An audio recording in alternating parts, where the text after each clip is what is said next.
He bore it. There it is. He bore it. That's the best news in all the world. It's the center of the gospel. It's the center of Christianity. It's the center of everything. Christ carried it. What gives us confidence that we won't be consumed at the judgment? In this episode of Light and Truth, John Piper opens Hebrews 9:27 and 28 to explain the assurance we have in facing final judgment. The sermon was originally preached at Bethlehem Baptist Church on February 9th, 1997.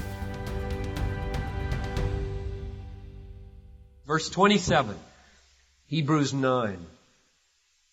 Inasmuch as it is appointed for men to die. Now this is a rich, rich sentence. God is so merciful to talk to us this way. There are two things I want you to see in those words. The first is appointed to die. There's an appointment that we have with death. Everybody, a lot of young people in this room. You're all going to die. Do you know that?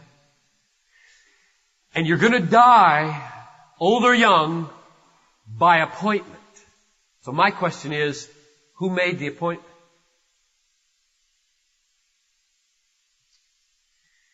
I didn't sign up.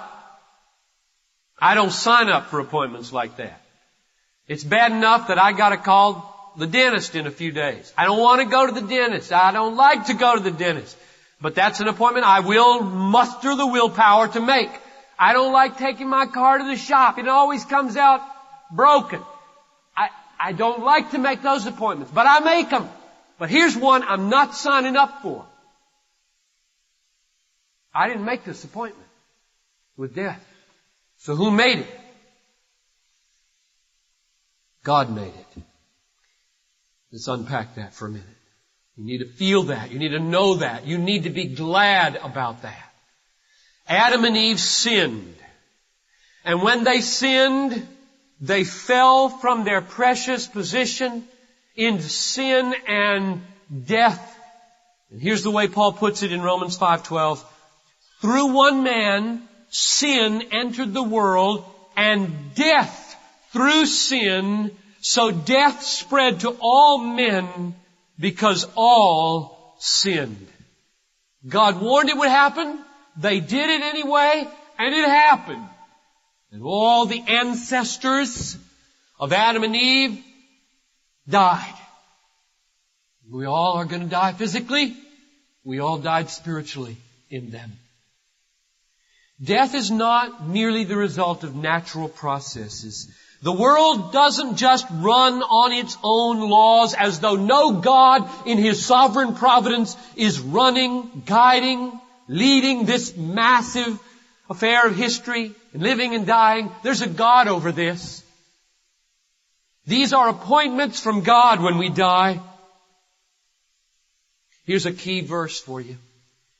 It's a precious verse on living and dying and living by God's decree. Psalm 139:16.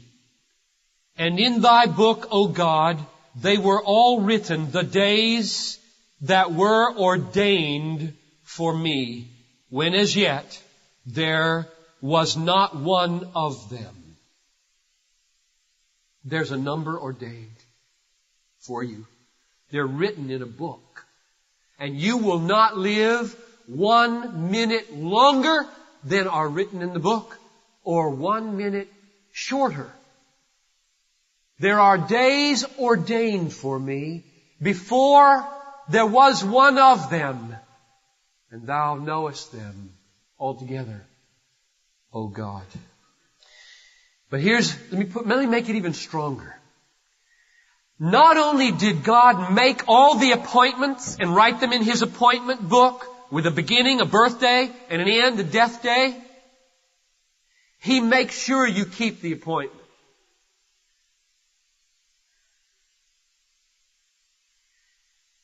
Remember Job's losses? He has 10 children, and they're all partying in a big building, and a strong east wind comes, and the building falls and crushes them all to death. Like an Oklahoma City government center or an exploding airbag in a parking lot or a stillbirth or a motorcycle accident. And Job says, the Lord gave and the Lord has taken away. Blessed be the name of the Lord. Job 1:21. So God wrote the appointment in His book, and then He arrived and saw to it that they kept the appointment. The Lord took. The Lord took.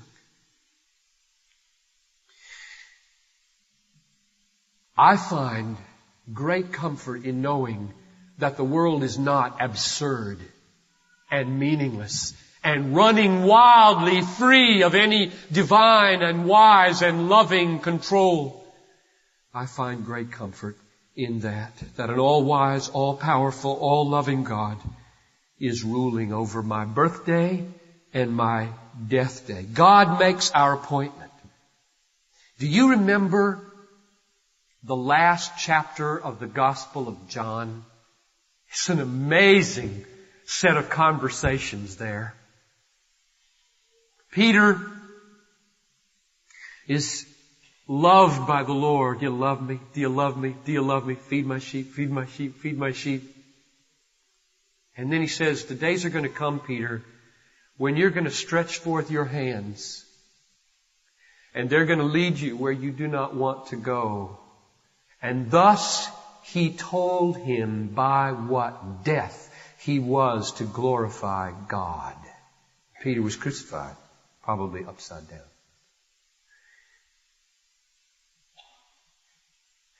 Jesus didn't just make the appointment. He designed it ahead of time. He told him how it was going to be. But then 3 verses later, Peter said, what about John? What about John? And Jesus, with awesome sovereignty, says, if it is my will that he remain until I come, what is that to you? Follow me. If it is my will that he remain. So who decides if he remains? Jesus. Nobody's taken this man's life. Just like Jesus said, nobody takes my life from me. I lay it down of my own accord. Didn't look like it on Good Friday, but it was true. And so he says of John, if I will that he remain, he'll remain. And if I don't will it, he won't. I decide. I write the appointment book and I arrive to see that people keep their appointments. Cancer isn't going to do it. Heart disease is not going to do it. A bullet from a roving gangster is not going to do it. A car accident is not going to do it. Christ will do it. And He will do it if you're 1 month old, 5 days old, 10 years old, 32, 64, 85, 101. The days for us are written in a book.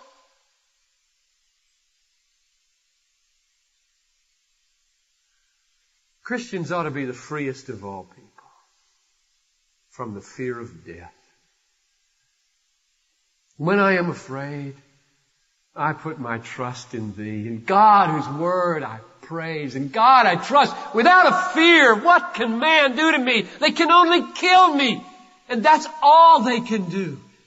And I will not fear those who, after they kill the body, have nothing more that they can do. I will fear the one who has the power to cast into hell. That's whom I will fear. So live where God calls you to live and do what God calls you to do. And seek the kingdom first and let all the other things be added to you. 1 day, 2 days, 3 days, 10,000 days. It's His business, not ours. God makes the appointments and God arrives to see that we keep them. But here's the second word I want you to see in this phrase. It is appointed to men to die once. Once. That's the word I want you to think about. Just a minute. It is appointed to every one of you to die once. Not twice, or 3 times, or 4 times. So you may get out of your mind once and for all reincarnation. It's over. Strike that possibility from your meditations with the spiritual people at work. It ain't gonna happen. You're not coming back to die again. Not higher, not lower. It's over. The point of this verse is the finality. The once for all linear finality. Life in the Bible starts and it gets moving and there are no circles. There's no curving back and starting over again. You're on one trajectory here and you are born and you die once and then comes judgment and then eternity. That's the Christian view of life. No circles here. No great endless cycles of reincarnation. Take that verse with you tomorrow morning when you go to work. Talk to your reincarnation friend and just let them know that's not Christianity. The least you can do is let them know that's not an option inside the Bible. Now this truth should have a tremendous effect on us. The truth that we're going to die, and Christ will see to it that it's on time, and the truth that it's only going to happen once. These two truths should sober us. My prayer as I've gotten ready for this message is that we would be awakened.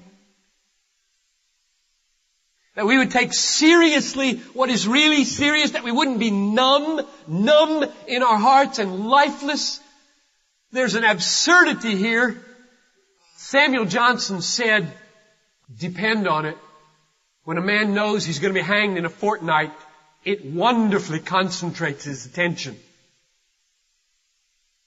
Here's the way the Bible put that. Psalm 90 verse 12. Teach us, O God, to number our days that we may get a heart of wisdom. You know what foolishness is? The opposite of wisdom? You know what that is? It's thinking a lot about what matters little and thinking a little about what matters a lot. Test yourself on this one. What matters a lot? Death matters a lot. Judgment matters a lot. Salvation matters a lot. And the All-Star Game matters a little. Real little. And so does what you wear. And where you live, and what kind of car you drive, and what kind of job you have. The external things of life matter little. Physical exercise, Paul says, matters little. But there are a few things in the world that matter a lot. And my plea to you as I deliver this word this morning is become a wise person. Teach us to number our days, O God, that we might get a heart of wisdom. Wisdom is a life of proportion that corresponds to reality.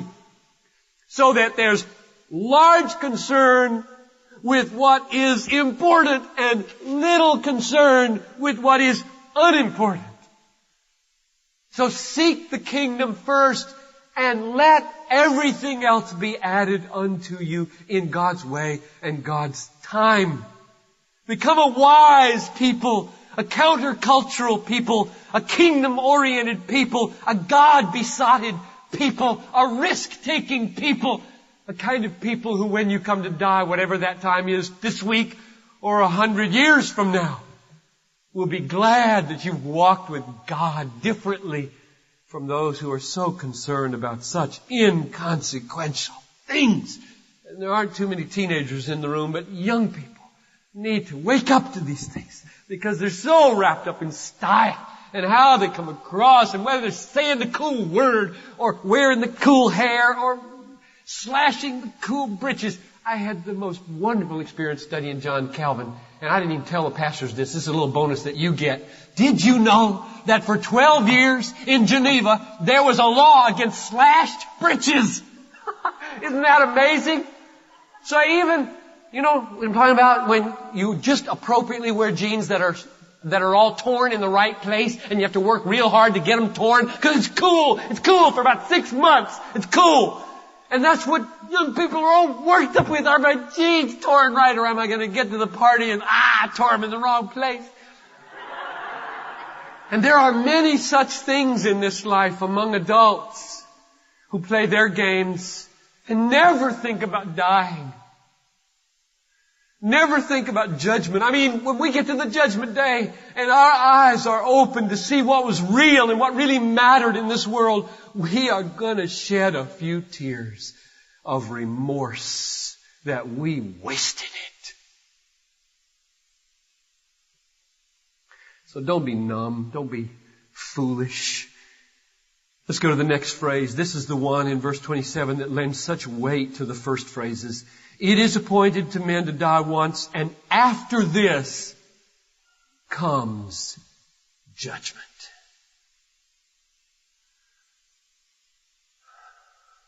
May the Lord open your eyes to this. We are not material machines with chemicals and stuff that decomposes, and that's that when we die. We survive death. Everybody in this room is going to die, and according to this verse, everybody in this room is going to be conscious later.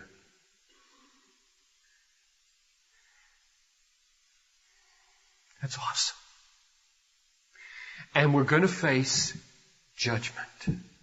Now this stands right over against much common teaching in the scientific community that rejects purpose and origin in life, that has sense. Take the historian of science, William Provine at the University of Cornell, or Cornell University. Here's what he wrote. Just read this week. Evolution finds no intelligent design operating in nature, and no such thing as immortality or life after death. We are produced by a process that gives not one damn about us. Close quote. Now I quoted that here because the word damn is real important.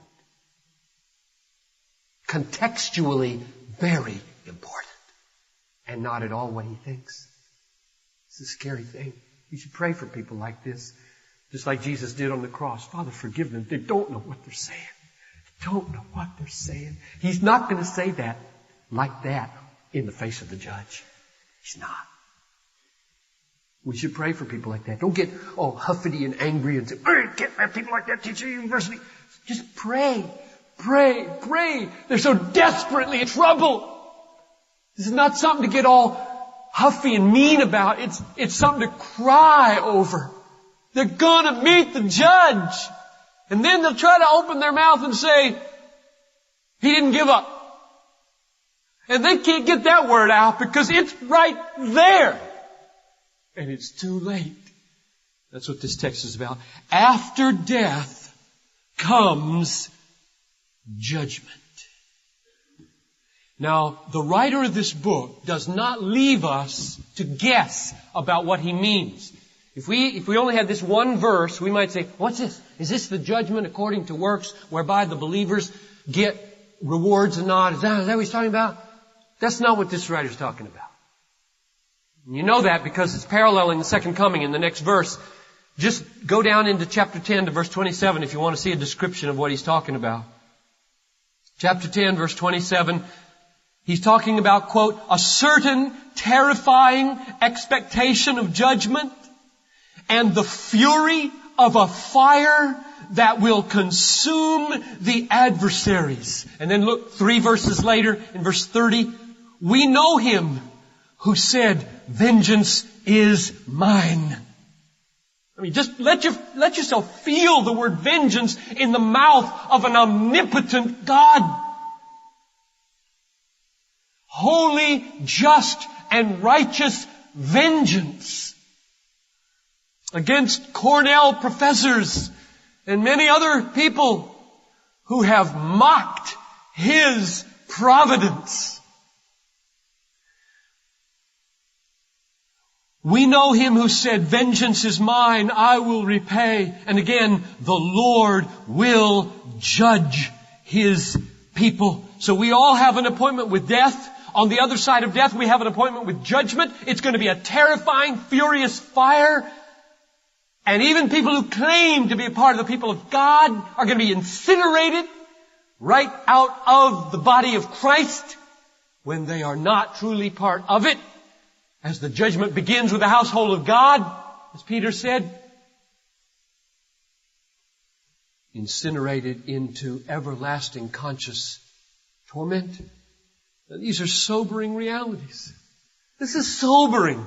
Please think about these things. Give attention to these things. If they are true, if you come as a skeptic this morning and say, "Oh man, that's just mythological stuff," well, think about it. Might there not be, if you pray and seek, some confirmations in the world, in history, in your soul, in the Bible, some confirmations of these things that suddenly awaken you to the fact that this is not something to be toyed with. This is not something to play around with. I must know if this is true, because if it's true, it is the most ultimate, awesome issue I could ever face. Now let's move toward this wonderful juxtaposition of the life of Christ against my reality of dying and facing judgment. That is, let's go to verse 28. It's appointed to us to die once, and after that comes judgment. Now what about Christ? So Christ also, having been offered once to bear the sins of many, shall appear second time for salvation, without reference to sin, to those who are eagerly waiting for Him. Now let yourself be mightily encouraged by these verses, because what He's doing here is He's taken your death and your experience of judgment, and He's taking Christ now, and He's putting Christ beside that and saying, all right, if this is awesome, if you've got to keep an appointment with death, and if you've got to keep an appointment with the judge, who is a flaming fire of vengeance against all unbelief and sin, then you better have a Christ. How are you going to have one? What has He done? What did He do the first time? What will He do the second time? Here's what He did the first time. He became an offering once to bear the sins of many. Now we'll talk about who the many are in just a minute as we close. But now notice this one main central thing, and it's the most precious thing I have to say this morning. When Jesus Christ, the Son of God, died, He bore sin. He took sin that was not His own, and He bore it. He carried it. This is a quote from Isaiah 53:12. He bore the sin of many. All we like sheep have gone astray. We have turned everyone to his own way, and the Lord has laid on Him the iniquity of us all. Compare it to verse 26, last week's text. Verse 26, you remember, at the end of the age, He was manifested that He might put away sin by the sacrifice of Himself. Now put verse 28 underneath that as the how-to. How did He put away sin? The answer is, He bore it. It crushed Him. And He's talking about sin not His own, but mine. The sin of many. So here you are now, this morning, and I've told you, you got an appointment with death. And some of you, like me, have waked late at night and early in the morning in some of those times when it seemed to be right there, and you were absolutely terrified.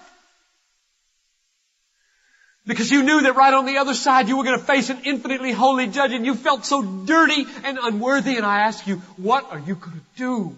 Not only at that moment of imagination, but when you are on the 3rd or 4th floor of Augustana Home, and your mind is still clear, and your kidneys are failing, and your heart is failing, and your fingers are turning black, and they tell you honestly, maybe 24 hours to meet Him. What are you gonna do? I mean, that moment in my life is gonna be so awesome. I have felt it in my imagination that the last minutes moving up to the river where we cross over is going to be so awesome if you don't have in place there a massive sin bearer. You are going to be terrified, or you are going to be drunk. He bore it. There it is. He bore it. That's the best news in all the world. It's the center of the gospel. It's the center of Christianity. It's the center of everything. Christ carried it. He carried it. And you know why that's so precious? Because even after we believe, we sin.